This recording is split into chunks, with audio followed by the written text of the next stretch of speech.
So you log on to Crunchyroll or whatever your favorite site is, you look at Fruits Basket and you think to yourself, oh, what a cute, romantic, comedy, high school romp. And then boom, trauma!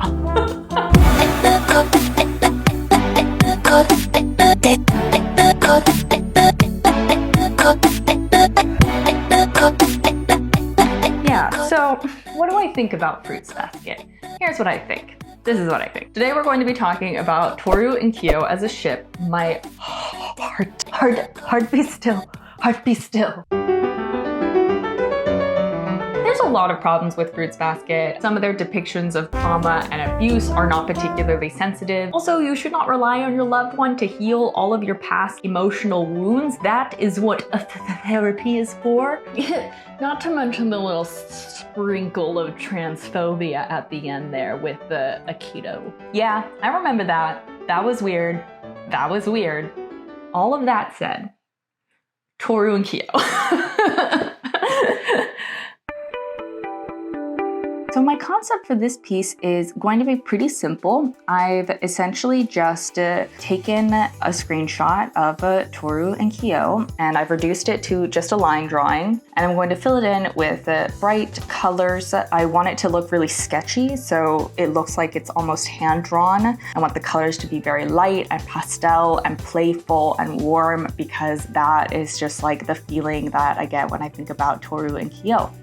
So Tohru is the protagonist. She's introduced obviously in the first episode. She's supposed to be very kind, very sweet, very selfless, very loving, very motherly. That's her vibe. And when we first meet KYO, he crashes through the ceiling on like episode 2 or something and gets into a fight. So that's fun. That's fun for everyone. At the very beginning, they really play up the like harem aspect, right? So you don't know who Tohru is going to pick. Is she going to pick KYO or is she going to pick Yuki? All these men around her who have fixated on her as like their savior.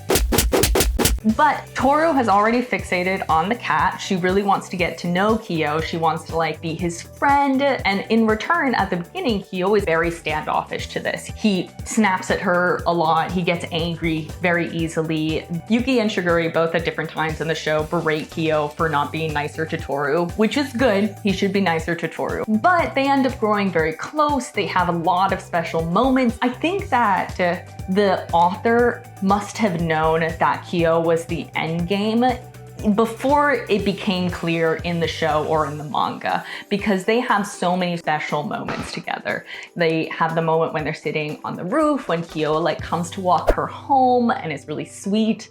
Even though they have past trauma, they're both like super authentic people, and they just like, they can't even hide that about themselves. Do do do do do, drone drone drolling drolling drolling drolling drow drow drow drow drow drow drow drow. Yes, I sing to myself when I'm drawing. It's fine. It's not problem. It's totally okay. It is a romance, so of course the goal for all of the characters in the show is to eventually couple up and find love. But the main barrier to that in the show is of course their shared collective trauma that makes them believe that they are unworthy of love. And KYO is possibly the most intense person dealing with this. And I'm not going to like compare trauma here. Like obviously that is problematic in a lot of different ways. But certainly for the other characters, if they don't find love, if they can't break the curse, it sucks. It means that they'll always be lonely for their whole lives. It means that they'll be attached to the Soma clan. It really sucks for them. If KYO does not break the curse, he is imprisoned for the rest of his life when he turns 18. Like, that's a big deal. That's a pretty big deal. Once you learn this as a reader, it totally changes your perspective of KYO, because now you look back on the old KYO and you look at his like aggression and his fixation on Yuki, and you realize that it was really out of this like intense desperation because he doesn't want to be imprisoned.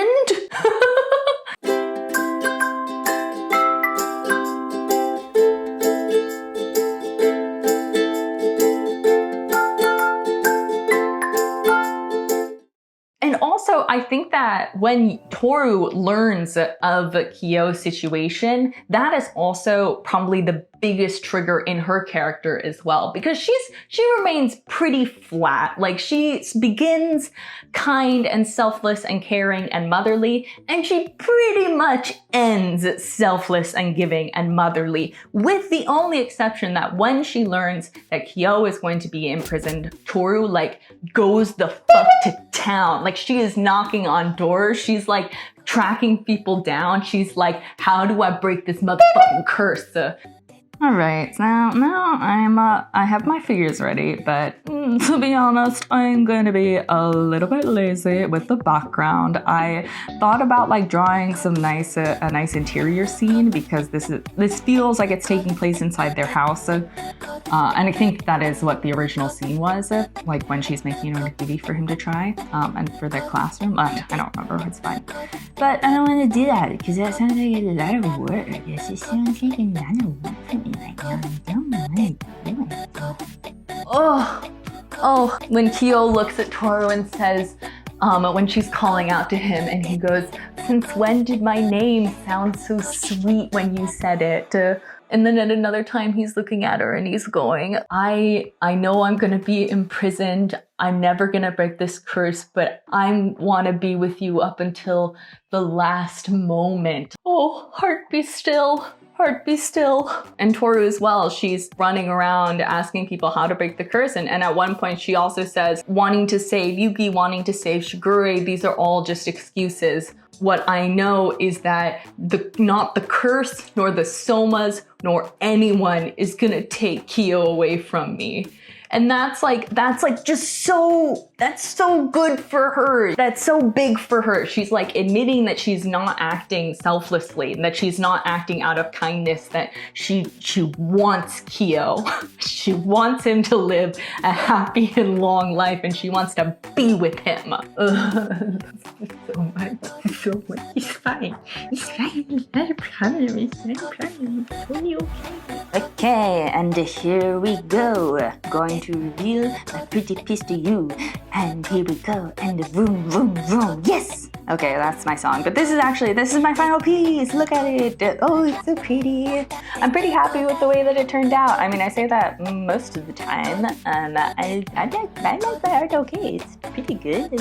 Overall, I am happy. I think that I totally captured the vibe. Ultimately, Tohru learns how to fight for what she wants and how to be a little bit selfish.